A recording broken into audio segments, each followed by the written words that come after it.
The woman no one wanted to see. It started with rain. Not a soft drizzle, but the kind of cold, relentless downpour that makes people rush indoors without thinking twice about who they might brush past. At the heart of the city, glowing under tall glass towers and neon signs, stood the shimmering facade of the Thorn Imperial Hotel, a five-star luxury landmark, where the scent of money lingered stronger than perfume and diamonds glittered under chandeliers like stars trapped in a cage. Into this world of high-class elegance stepped a woman who looked like she had taken a wrong turn out of a delivery truck. Her sneakers were soaked. Her oversized hoodie sagged with rain. A reusable canvas grocery bag hung over one shoulder, and her face, partly hidden under a floppy beanie, wore no makeup, just exhaustion. She smelled faintly of paint and lavender. And when she stepped into that lobby, every pair of carefully curated eyes turned to her with the same question. Who let her in here? Nora Bellamy, 31, didn't notice, or maybe she didn't care. She had spent the last 10 hours teaching creative arts in a rundown city youth center where the heaters barely worked and the windows refused to shut properly. Her last meal had been a granola bar. She was tired, sore, and drenched to the bone.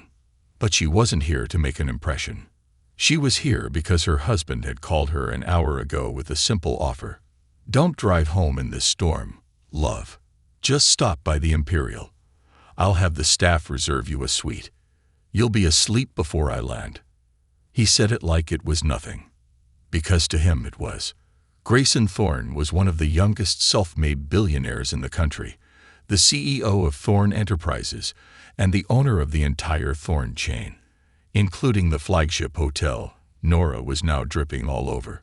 Their love story wasn't in any tabloids. She wasn't a model or a socialite.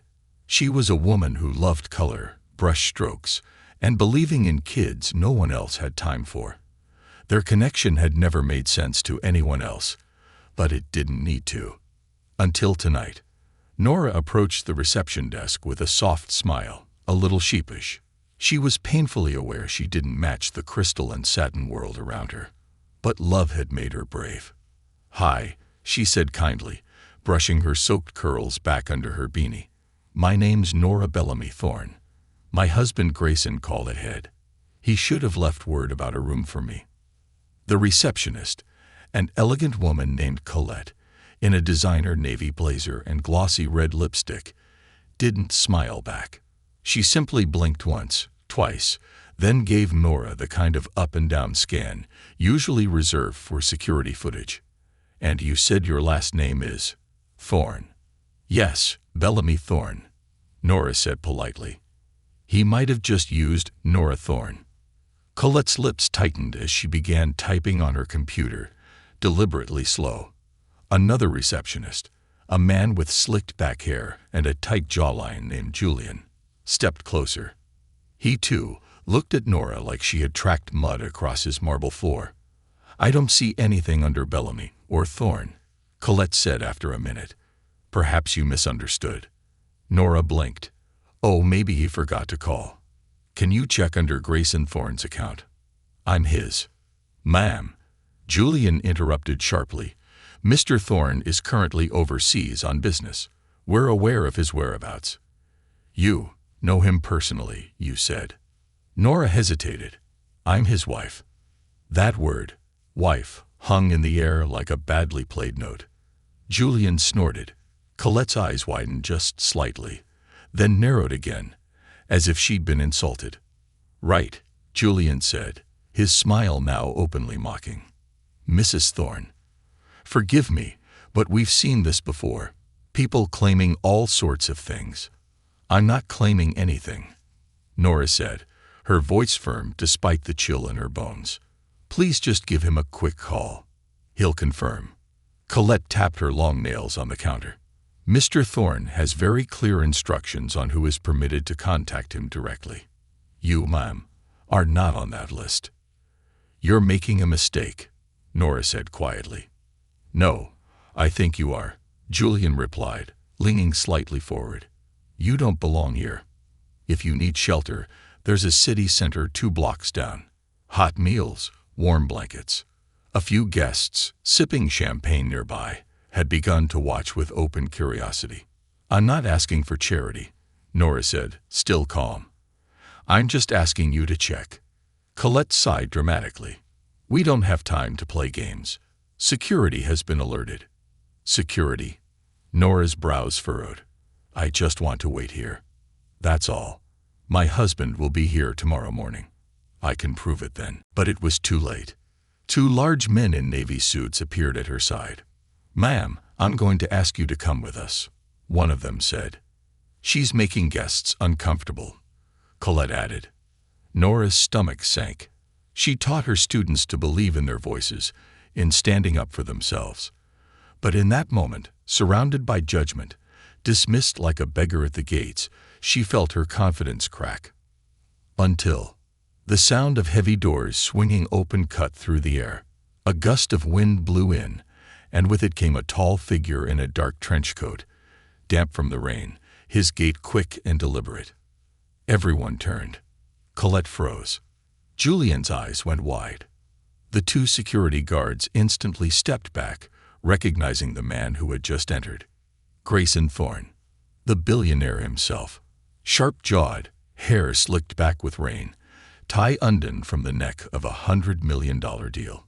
His gaze scanned the lobby until it found her, his wife, standing small and soaked in the middle of a marble battlefield. Nora didn't say a word. She didn't have to.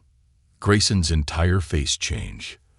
The cold businessman disappeared, and the man who loved her, the man who once hand-delivered art supplies to her class after work, was all that remained. He strode forward, not caring that guests were staring, that whispers were building. He didn't stop until he stood between her and the security guards. "What the hell is going on here?" he asked, voice calm but dangerous. Colette's voice trembled. "Sir, she said. She claimed." "She didn't claim anything," Grayson cut in. "She is my wife." He took off his jacket and wrapped it around her shoulders.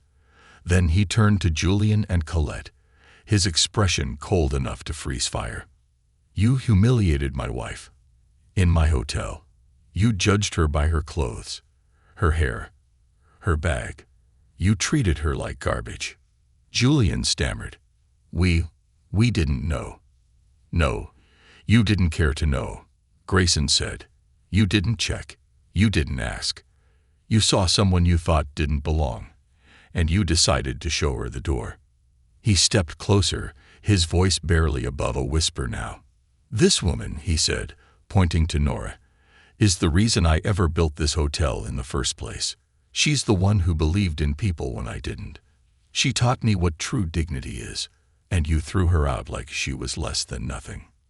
Colette opened her mouth, then shut it again. "I want every camera in this lobby reviewed," Grayson continued. "And tomorrow morning, every single member of this staff will attend a new training program, led by the woman you just tried to kick out." He turned to the guests, some of whom had started filming on their phones. "If any of you are uncomfortable with what you just saw, I don't blame you. But if you think this kind of treatment is acceptable, you're welcome to find another hotel." Then, more gently, to Nora, "Come, let's go upstairs. You deserve rest. I'll deal with all this tomorrow." Nora let herself be guided into the private elevator, his arm firm around her. As the doors closed behind them, the lobby was left in stunned silence. Storms don't break me. They reveal you. Morning after, Nora awoke in the penthouse suite to the sound of quiet city rain tapping the windows. She blinked slowly, wrapped in silk sheets that felt more foreign than comforting. The previous night played back in pieces. Colette's sneer, Julian's cold voice, the guard's hands on her arms, and then Grayson's voice cutting through the crowd like thunder. A part of her still couldn't believe it happened. She lived a quiet life, on purpose. She didn't post about their marriage. She didn't wear designer brands. Her wedding ring cost less than her favorite easel. She never cared what people thought. Until last night. She sat up slowly. Grayson was already awake, standing at the floor-to-ceiling window with his phone pressed to his ear. His voice was low and sharp, the tone he used when handling major crises. "I want everyone in the conference room by 8 a.m., no excuses." He ended the call, slipped his phone into his pocket, and turned to her. "You didn't sleep much," he said, walking over. "Hard to sleep when your husband nearly turns into Batman in a hotel lobby," she replied with a tired smile. He chuckled, kissed her forehead. "You shouldn't have gone through that." "I know," she whispered, "but I'm glad I did." He pulled back slightly, confused. "Glad?" She nodded, pulling the comforter tighter around her.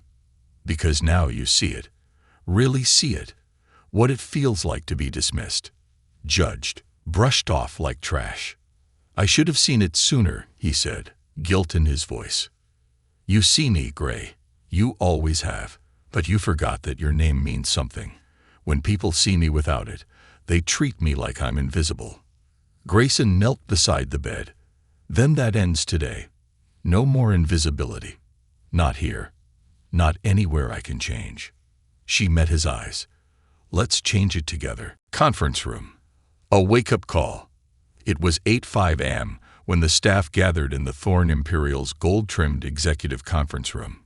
The walls were lined with oil paintings of iconic hotel moments, celebrity galas, ribbon cuttings, famous political meetings. But today, no one dared speak. Grayson Thorne entered first, followed by Nora, now dressed in a simple dark blazer, hair in a tidy bun. She looked nothing like the woman the staff had tried to eject last night. And yet, she hadn't changed who she was at all.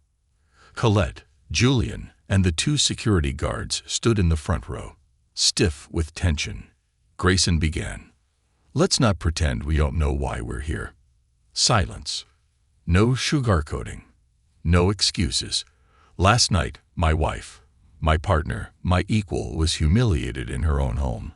Because you assumed someone like her didn't belong here." No one moved. Colette cleared her throat. "Sir, with all respect, we didn't know she was." "That's the point," Grayson interrupted. "You didn't bother to know." He stepped aside, gesturing to Nora. "And now, I want her to speak." Nora took a step forward. The same people who dismissed her last night now hung on her every movement. "I'm not here to scold anyone," she began. "And I'm not here to shame you. I want to talk about something deeper than policies or dress codes. I want to talk about bias." A few staff shifted uncomfortably. "Every day, I work with kids who are told they won't make it. Not because they aren't smart, or kind, or gifted, but because they look a certain way, or talk a certain way, or wear the wrong shoes. I saw that same judgment in this lobby. Last night, I was one of those kids again." Julian's head dropped. "You didn't see me," she said. "You saw a hoodie, a wet bag, a nobody." There was real pain in her voice now, but also strength. She wasn't crying. She wasn't angry. She was honest. "I'm here to ask you to be better than that. Not because I'm your boss's wife, but because no one should have to be someone's wife to be treated like a human being." Silence again. Grayson stepped in. "Starting today, this hotel, every Thorne hotel, will implement mandatory empathy training. Nora and I are launching an initiative called See the Person. You'll attend workshops, community programs. You'll meet real people from all walks of life. This is no longer optional." He looked around the room. "Anyone who feels they can't align with that vision is free to resign today." No one moved. "I didn't think so." The internal fallout. In the break room, Colette sat silently, her untouched coffee growing cold. Julian paced nearby. "She was the real deal," Colette finally said. "All this time I thought." "What?" Julian snapped. "That billionaires marry Instagram influencers, not art teachers who actually help people." Colette looked at him. "We messed up."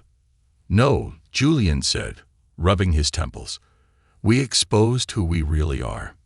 He looked toward the door where Nora had just passed by, speaking with the front desk trainee in a warm tone. "Why would she be kind to us after last night?" Colette's voice was almost a whisper. "Because she wants us to change, and she's not here to punish." She's here to teach. A lesson from the heart. 3 days later, the staff gathered in a different kind of space, a local community center on the city's east side, where Nora taught her art classes.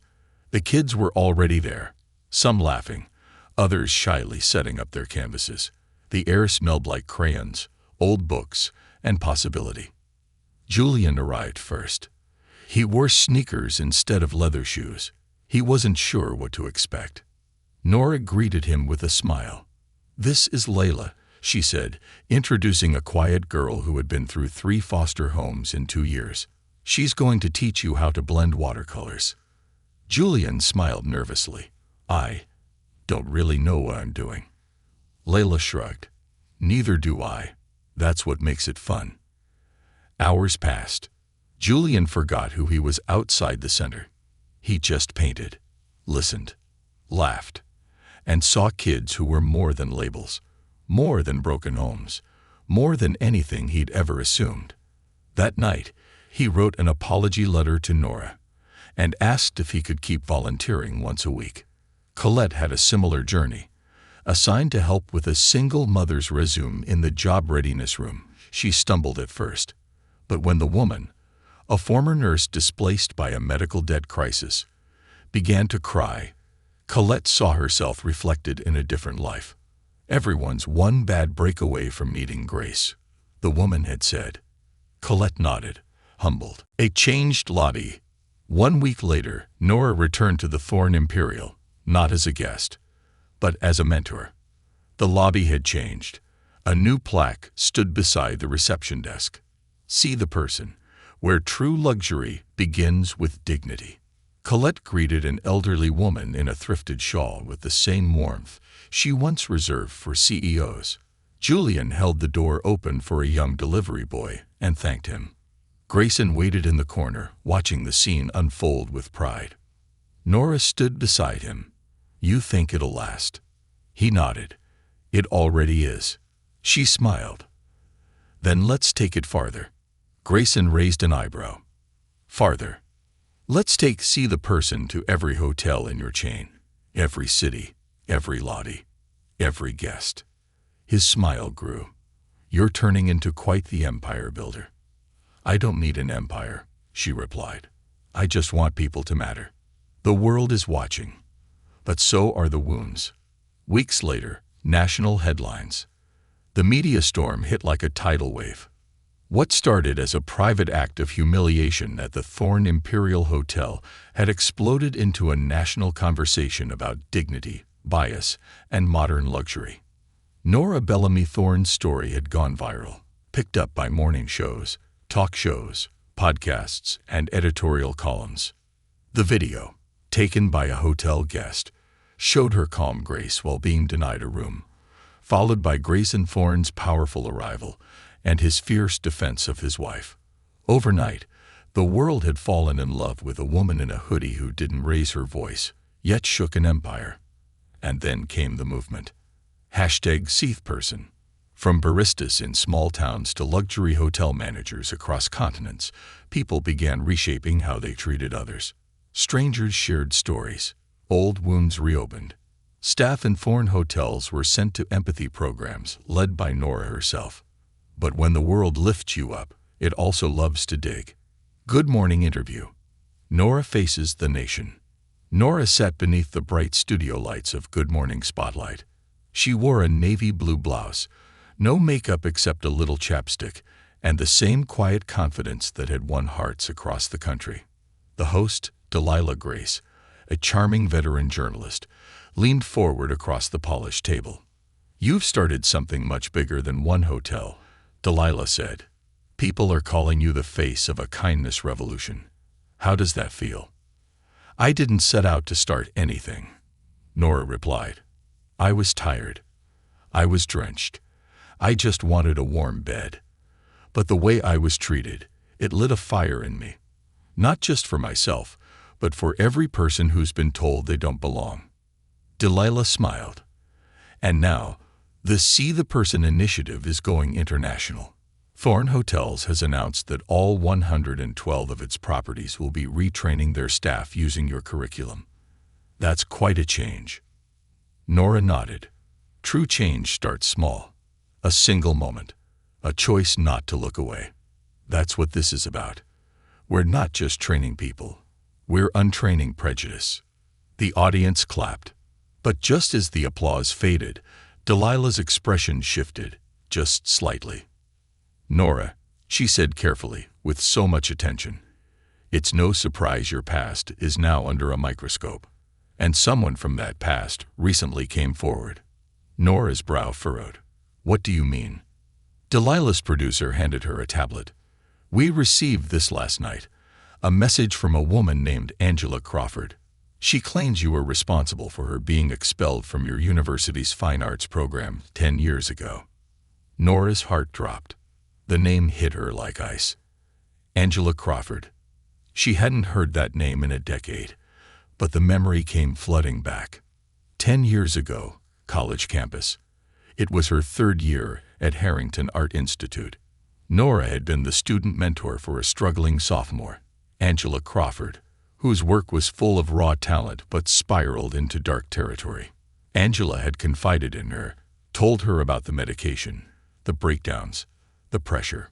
Nora had tried to help, encouraged her to seek therapy, but Angela hadn't come to class for weeks. When the administration launched an investigation into plagiarism on a group project, Angela's name surfaced, and Nora, caught in the middle, told the truth. Angela was expelled, and Nora had never seen her again. The press turns. Within 24 hours, the internet was ablaze. Hashtag #SeathPerson clashed with hashtag NoraExpose as Angela released a tearful video accusing Nora of betrayal, claiming she was thrown under the bus by someone who now pretends to care about the little people. Online tabloids picked it up. Headlines screamed, "Is Nora Bellamy Thorne a hypocrite? Art teacher turned empathy icon has a dark past. Expelled student breaks silence." Even some of Nora's supporters began to waver. The board of Thorne Enterprises held emergency calls. Some Thorne hotels faced protests. People began questioning the authenticity of the initiative. But worst of all, Nora questioned herself. Grayson confronts her pain. Back in their countryside home, Nora stood alone in the garden. Wind danced through the tall grass. A half-finished canvas sat on the easel, the colors smeared and confused. Grayson stepped out, hands in his pockets. "You haven't eaten," he said gently. "I can't," she whispered. "I feel like I can't breathe." He came closer. "You did the right thing. You told the truth. I ruined her life." Gray. No. Her actions caught up with her. "That's not the same." "But I could." Her voice cracked. "I could have protected her, helped her more." Grayson touched her face. "You were 21.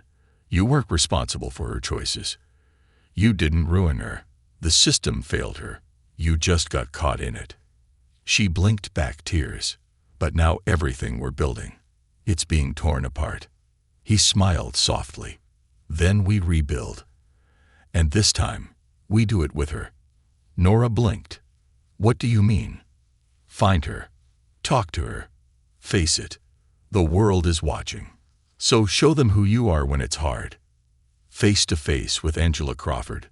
2 days later, Nora walked into a small cafe in downtown Raleigh, where Angela Crawford had agreed to meet.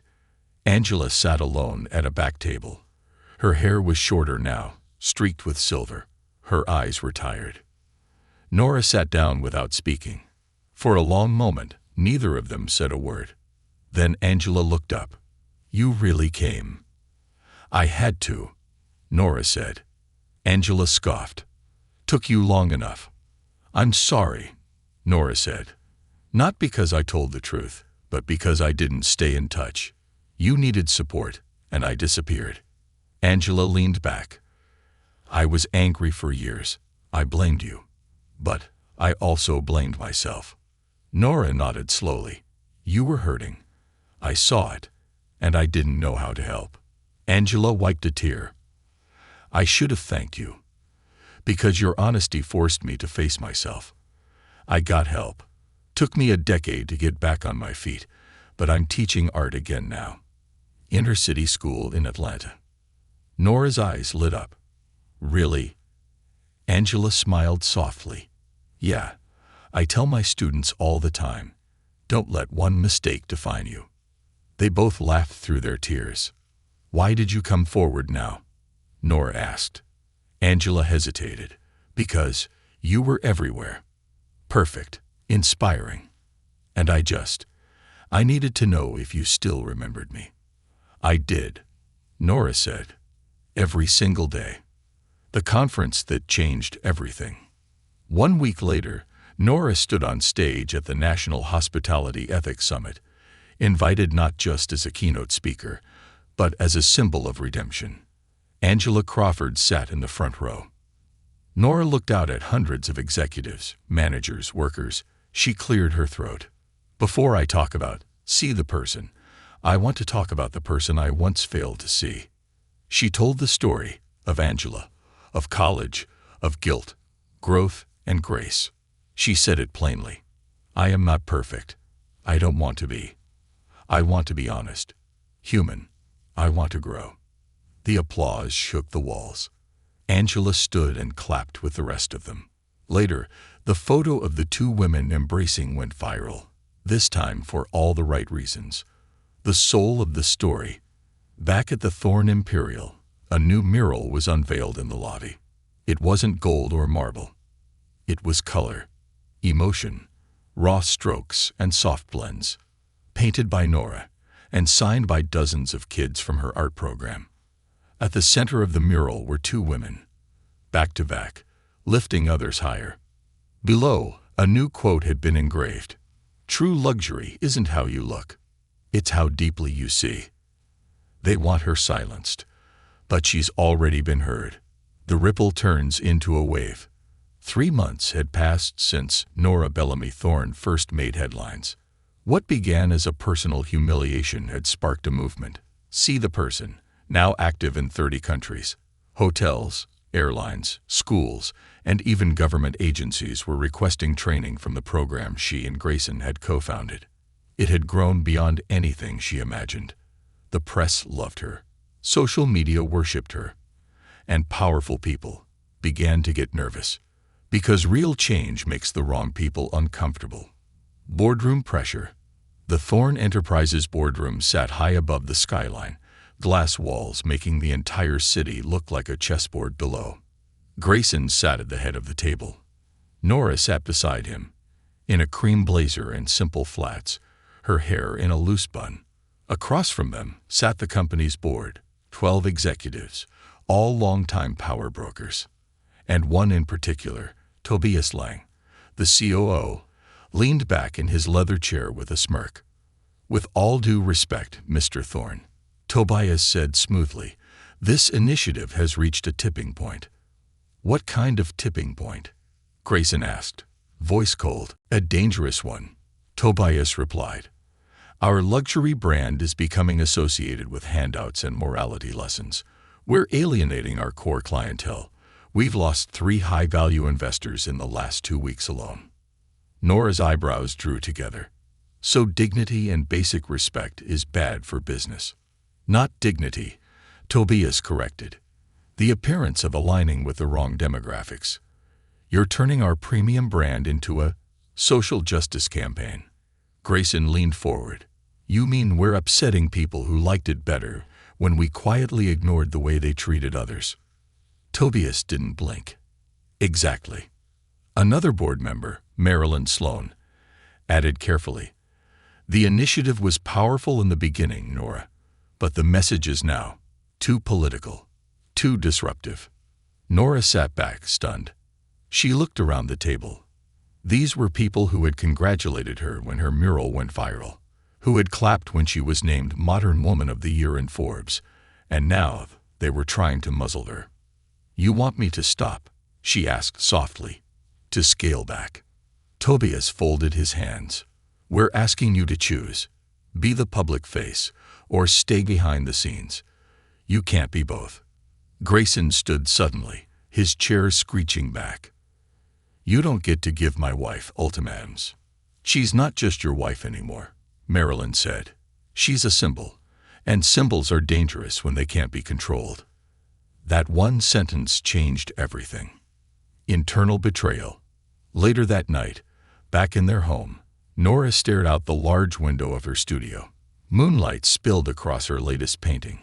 Unfinished, frantic brushstrokes, like emotions she couldn't name. Grayson poured 2 cups of tea and handed her one. "I can call an emergency shareholder meeting," he said. "We can push Tobias out." She shook her head. "That's not the problem." "Then what is?"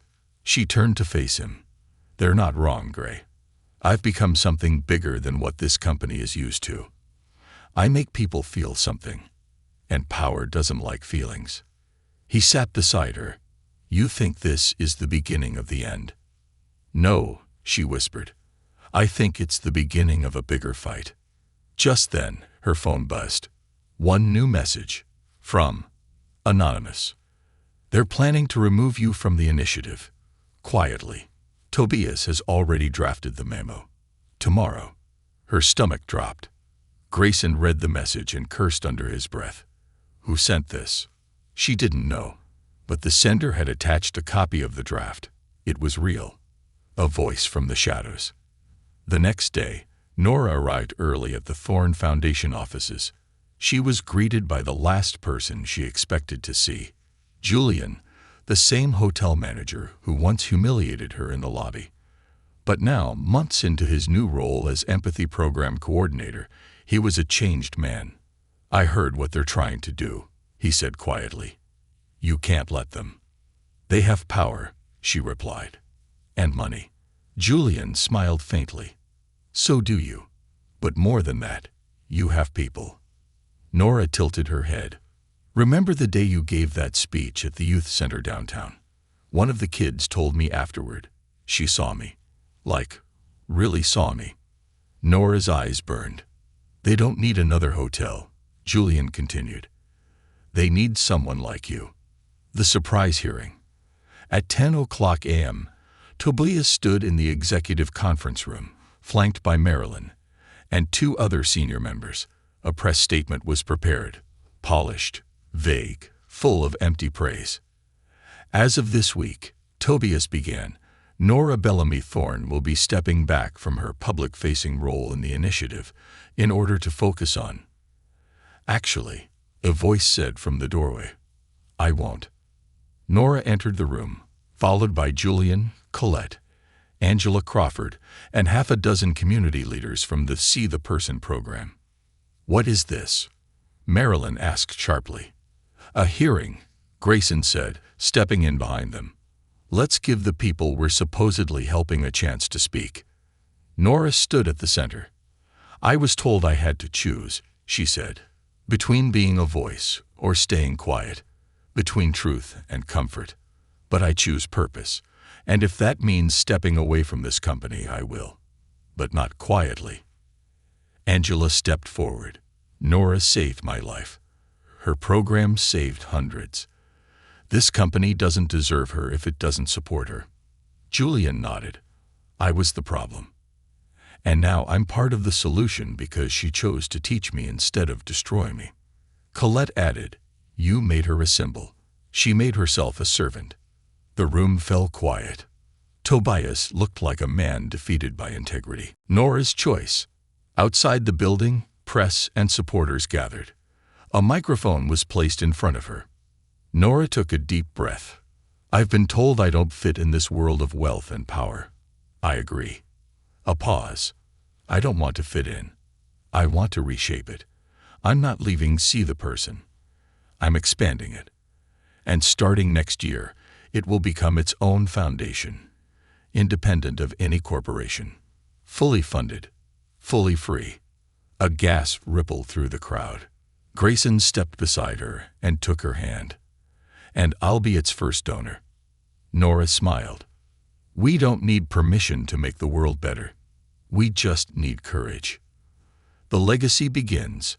6 months later, the See the Person Foundation opened its headquarters in a repurposed historic building in the heart of the city. The mural from the Thorn lobby was recreated on its front wall. Inside, people from around the world came to learn. Not just hotel workers, but nurses, teachers, police cadets, judges. Nora gave talks, led workshops. She became more than an icon. She became a movement.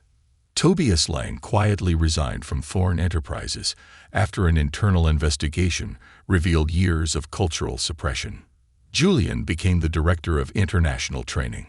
Angela founded an arts healing program for incarcerated teens. Colette developed a hotline for staff to anonymously report bias or mistreatment. And Grayson? He watched his wife change the world, not from a penthouse, but from a paint-stained studio surrounded by kids and colors and courage.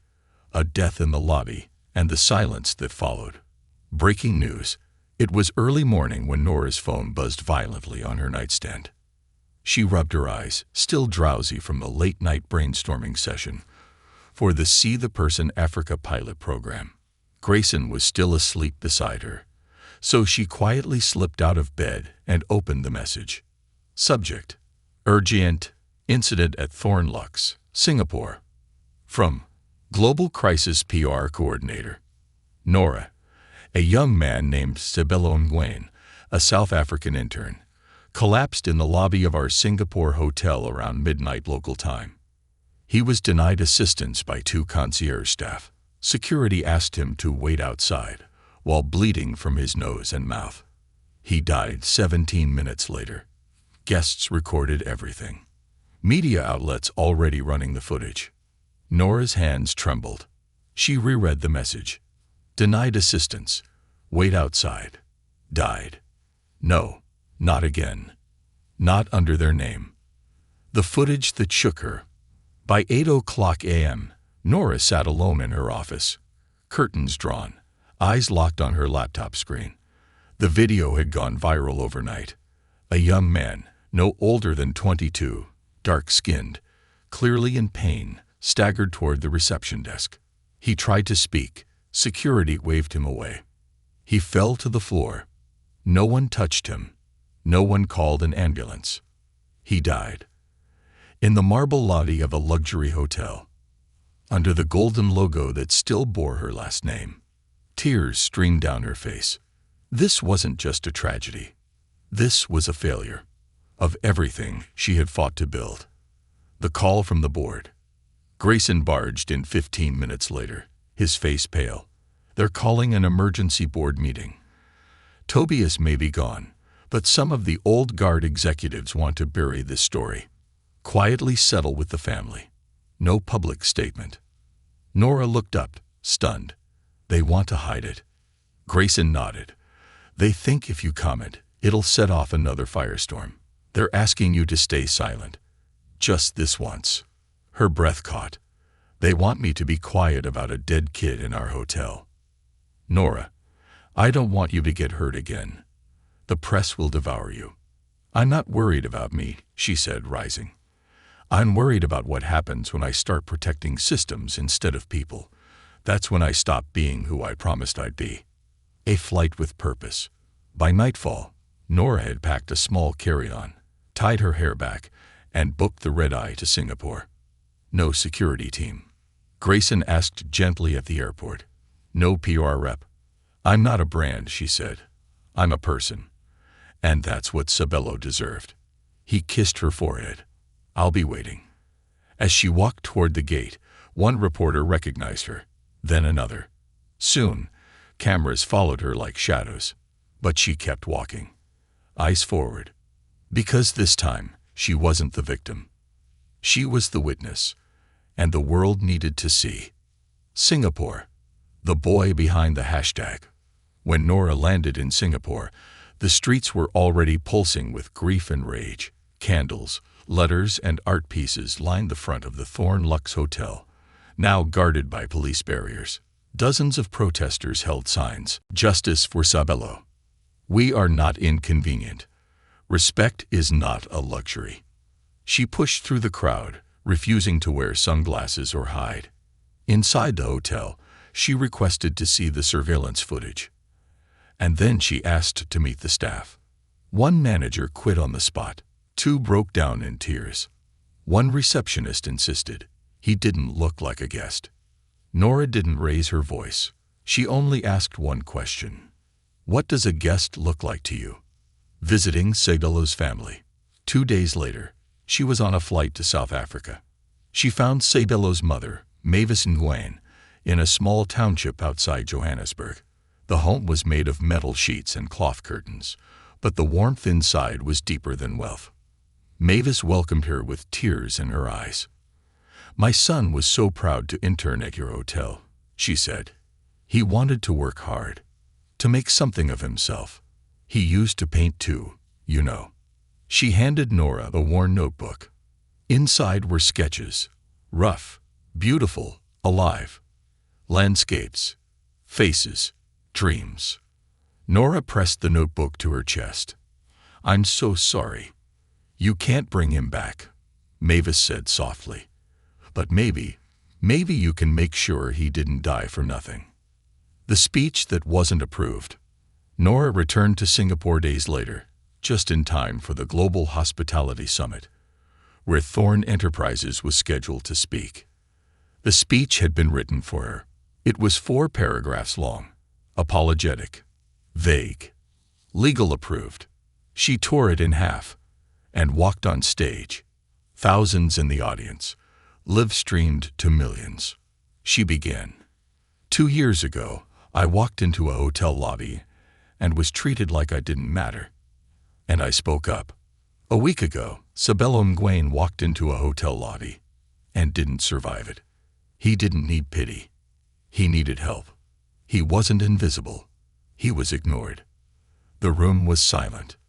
We preach about standards, service, experience, but until we start seeing our guests as human beings, not prophets, then we are not in hospitality.